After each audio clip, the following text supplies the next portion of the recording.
A little disclaimer before we get to our acrepro.com buy sell. I messed up. Markell Jones holds the freshman record for Purdue at 875 rushing yards in 2015. And as you will hear in this Zoomcast, we had mentioned Montrell Lowe, and not Tom Dienhart's fault, but it's my fault. It is Markell Jones, 875 yards back in 2015. And Devin Mockabee has a chance to do it. But we will say that we're still buying, as you'll hear, that Mockabee will break that record. So just a little disclaimer before we get to this week's edition of Acrepro Buy Sell. Welcome to our, I guess it's our bye-week edition. I may have said last week we weren't going to do one, but Tom forced me into this. No, he didn't at all. But we're glad to be bringing it to you. We're going to kind of look at where Purdue is after 8 games and some records and have some fun with this as we do every Tuesday early in the week. We want to thank Acrepro. The Acrepro Midwest Farm Group are your local farmland specialists with decades of experience in Indiana agriculture. No one knows the market better, whether you're doing a 1031 exchange or simply buying and selling farmland. Your local Acrepro agent will walk the land with you and ensure the deal is done right. Visit acrepro.com or call 765-587-3185. That's 765-587-3185, and they'll hook you up. All right, Tom. It is the bye week. Purdue sits at 5-3. There's all kinds of things we're going to hit on just in terms of what we see projecting out the rest of the year. And I'll start with our we've talked a lot about Devin Mockabee and his role, and he now sits at 581 yards rushing. The all-time record for freshmen at Purdue, Montrell Lowe, 841 yards. Interestingly, Brandon Jones is next on the list at 668. Then you've got Corey Rogers at 50, or Corey Sheets at 571, Corey Rogers and Mike Northington at 502. Mike Alstead only 195 yards rushing, but he did have a 100-yard game. All right, I'm going to start it up with you. Let me ask you this: Will he surpass that in the regular season? So not even a bowl game. Do you think that gives him 4 games to get basically 300 yards? Buying that? Oh yeah, without a doubt. I think he'll surpass Montrell Lowe's total in 1999, like you said, 841 yards rushing on 173 carries for old Montrell Lowe. We're number 29 that year before he moved to number 3 too. That was another piece of useless trivia, but go ahead. Yeah, what's not to like about Devin Mockabee? 3 100-yard rushing games already this year. Never been done before, right? By a Purdue freshman. I don't think so. And then, remember, he didn't even play in the Penn State game in the opener, so had no chance to take a crack at gaining more yards in that game. So he's a little banged up. He's going to get a chance to get healthy this week. He will start the rest of the year. No shock there. He's got that intangible to him, some elusiveness, separated himself away from his peers, I believe, and looks like he could be a cut above, if you will, Alan. And I think for sure he's going to surpass Montrell Lowe's mark and become the Purdue's all-time leading freshman rusher with, who knows, Alan, maybe a chance to get to the 1,000 yards even before they get to a bowl game. So it's ambitious. Right now he's averaging 80 yards a game. So do the math. He's got 4 games left, 320 yards. That would put him at 881. Close. So maybe I think if you look at his average is dragged down a little bit by his early games. If you look at his average from October, though, I bet it's over 100 yards. And if he can continue at the clip he had in October and November, I think he has a chance too. I know Iowa's got a tough defense, so does Illinois, but Northwestern and Indiana, he can maybe make some hay, but he'll be challenged those first 2 games in November again against very good defenses in Iowa and Illinois. Though it impressed me that he got 100 against Wisconsin, first guy since we think Kendall or Ed Watson first And freshman. All-Star too, the same game. Right, 1995 was the last one. So that was impressive. I do think he gets into, and you know what, and we'll discuss this. We'll discuss this topic. If he would get 6 more games, and I understand he's got a ways to go there, but if he would get 6 more games, which would mean the Big Ten championship game, et cetera. He's got a chance to make 1,000 yards, and they're really, you look at the history of Purdue football running backs, and we've hit that over the years. Not a lot that have run for 1,000 yards, so that's pretty impressive that that he would have the opportunity to do that. Edwin Watson also, as a freshman, we did look that up, 272 yards rushing in his freshman year. So pretty impressive numbers, to say the least, by Devin Mockabee. And I am gonna buy that he's gonna surpass Montrell Lowe. I think, stating the obvious, barring any injury, he does that. 1,000 yards. I'm selling that. That's tough, but it's not impossible, especially if you assume 5 games. If you got 5 games, he's got to average about 90 yards a game to yeah, maybe he will. And, I don't know. I think only five players have had 1,000-yard seasons for Purdue, right? Leroy Keys, Otis Armstrong, Scott Durkin, Mike Allstott, and Corey Sheets. Joey Harris, right? Didn't Joey Harris have on 1,200? Oh, you did not. I think Corey Sheets. I'm looking at the rushing leaders year by year for Purdue in the media guide right now. And what about Corey? Corey Sheets. No, what about Joey Harris in 2002? No, Joey Harris had 9. No, Joe Harris. No, he never made it. Okay. No, he rushed for. Oh no, you're right. He did, Alan. He got 1,100 yards. So there's 6 guys. Yeah. Six guys that rushed for 1,000 yards for Purdue. And I'll tell you, as much as I did like Corey Sheets as a rusher, and he had big, but I think Mockabee, my favorite, I thought the best running back Purdue's had in the 21st century, maybe Mockabee before we're done. But Joey Harris was the guy that I thought really could run away from people. And of course, he was academically ineligible, unfortunately, that senior year. After we put him on the cover of our football preview, these are things you don't forget.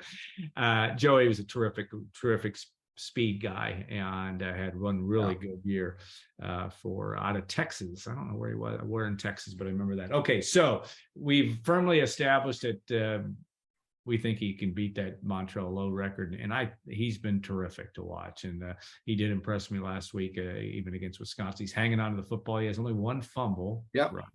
So doing a good job. All right. Charlie Jones, another one, his 121, Chris Daniels, 1999, that same year with Montrell Lowe. Imagine that. You had that passing game, and you also had Montrell Lowe running as a redshirt freshman. But Charlie Jones has got 49 catches to go. Is that what we added up? And I guess it also would help him if he gets six a game, or 6 games. But you're going to pass Chris Daniels? What do you think? Going to be tough. So what do we got? Daniels had 121 and Charlie's got 72 right now, like you said. So if you play 5 games left, let's assume 5, that means he's got to do 49 to tie, 50 to pass him. Yeah, he's got to average at least 6 catches. 8 catches a game, right? 9 catches almost, if he's going to get there. But I'm going to say, that's exactly where he's at right now. He's averaging 9 catches a game, and I think he's going to do it. It's going to be really close. I think Charlie Jones is going to do it, and the way he's produced. I know he had that little lull in October. We saw him sort of come out. Make a coming out party again against Nebraska.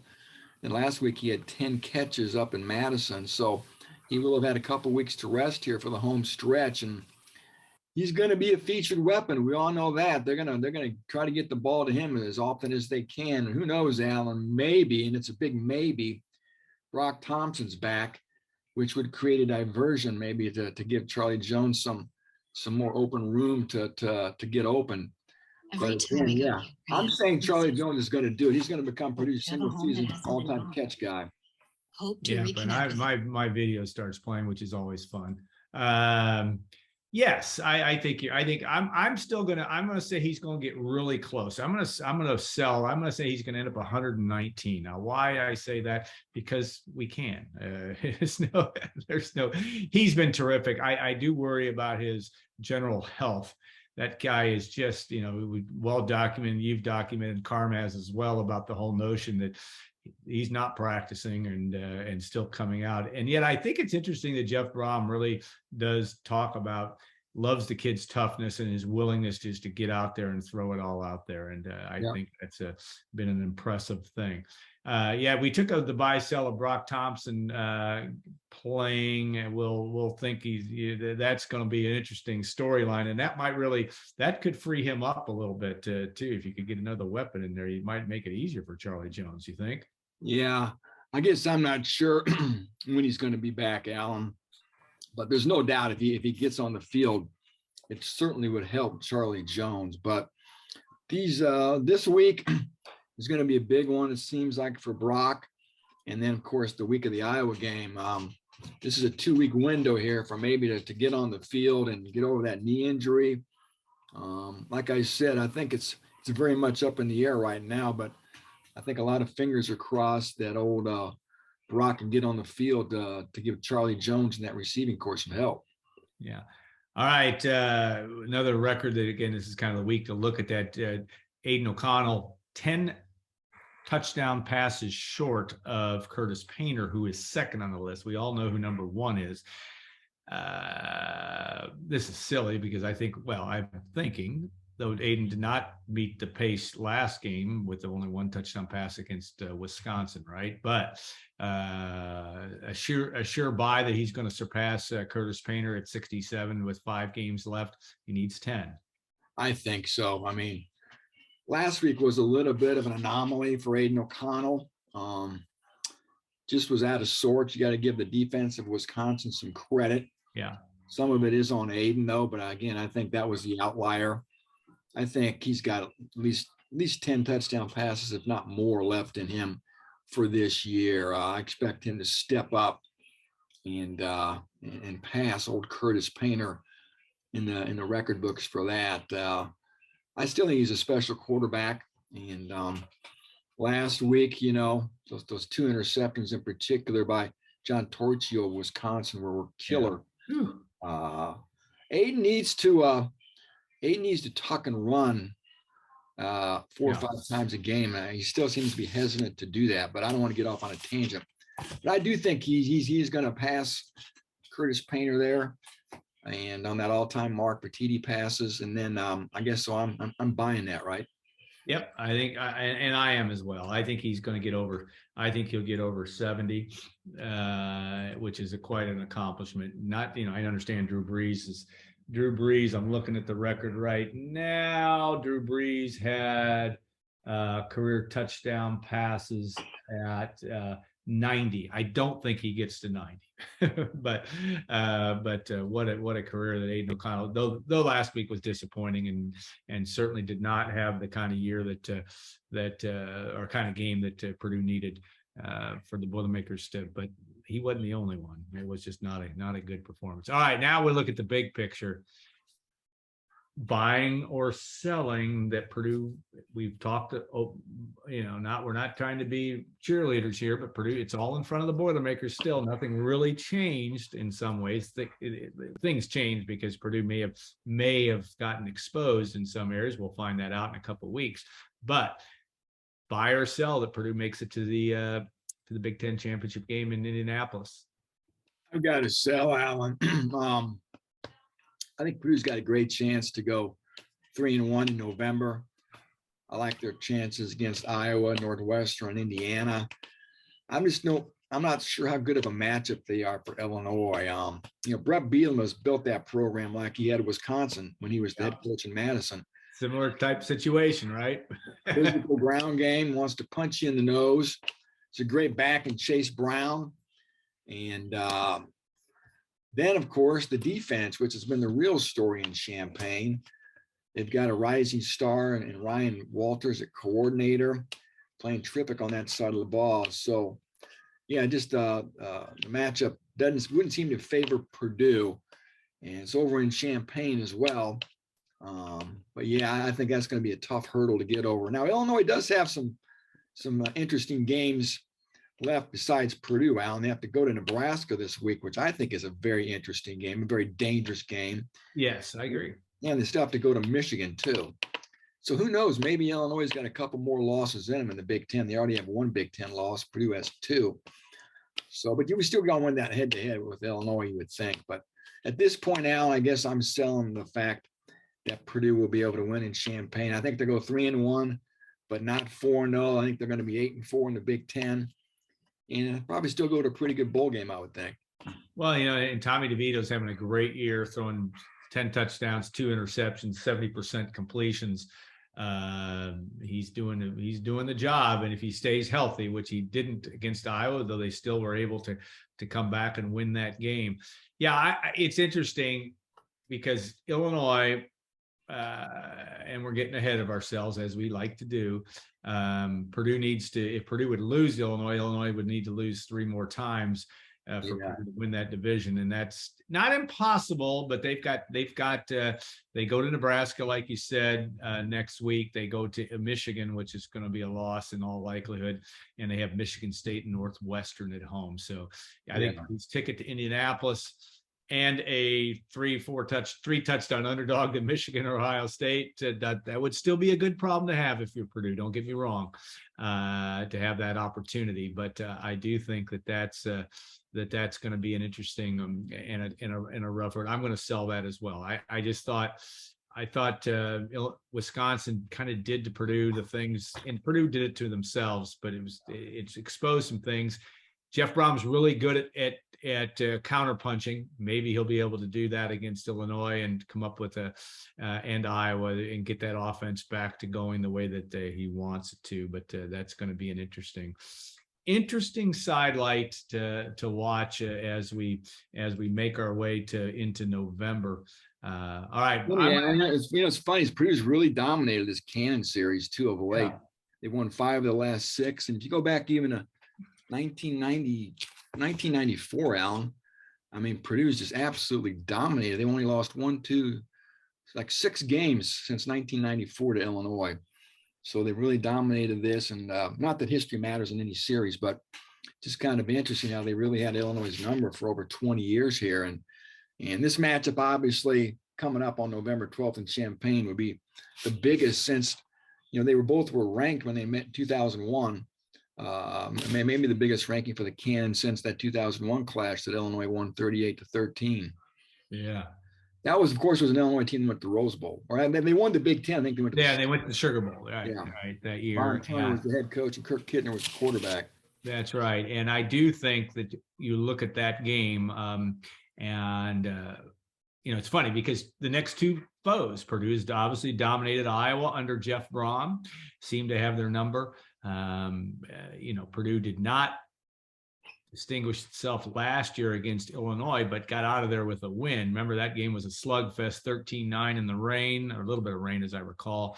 And Brett Bielema was able to, Illinois had an interesting year last year. I mean, they, even in that first year, they go to Penn State, right, and win. Yeah. And obviously they've been able to carry that momentum forward from that standpoint. And that's going to be interesting. But I do think Purdue's swimming upstream, not impossible by any stretch. And it would be a fun experience. It's still 15,000. I read 15,000 tickets still left for Purdue, Illinois.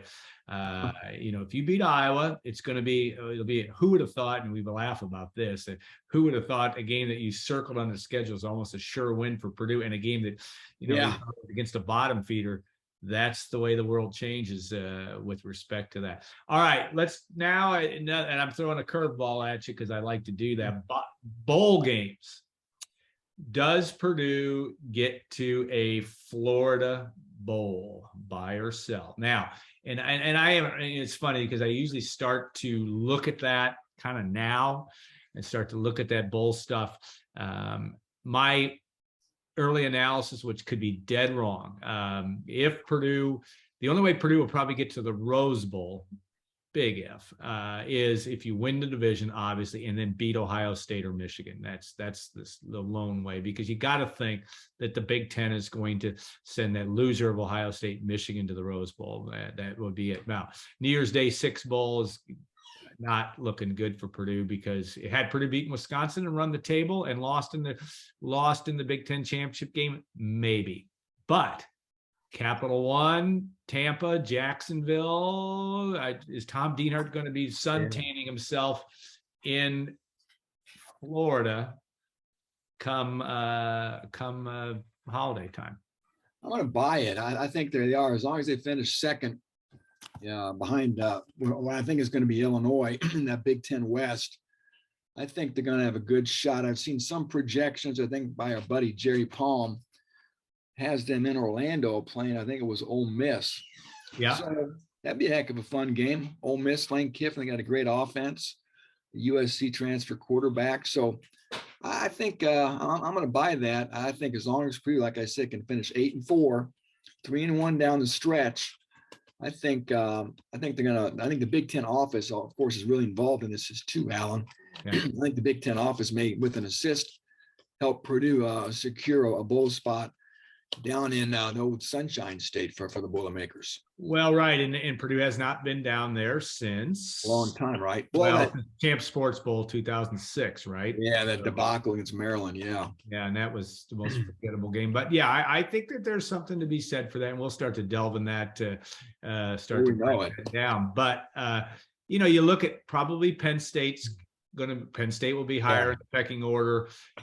If Wisconsin finishes 8-4, they're always attractive. But weren't going to start. And of course, Purdue just lost to Wisconsin, but that doesn't matter anymore. They can play anywhere they want outside of the New Year's Day 6. Like you said, it's been so long since Purdue's been down there. I agree. There's got to be a hunger, and I think that's got to be a factor when it comes to slotting these teams in bowls. And like you said, the records, people will get so bent out of shape when they go, we deserve that bowl more than them. But again, these bowls are just about selling tickets and their exhibition and TV. Television. Yep. Yeah.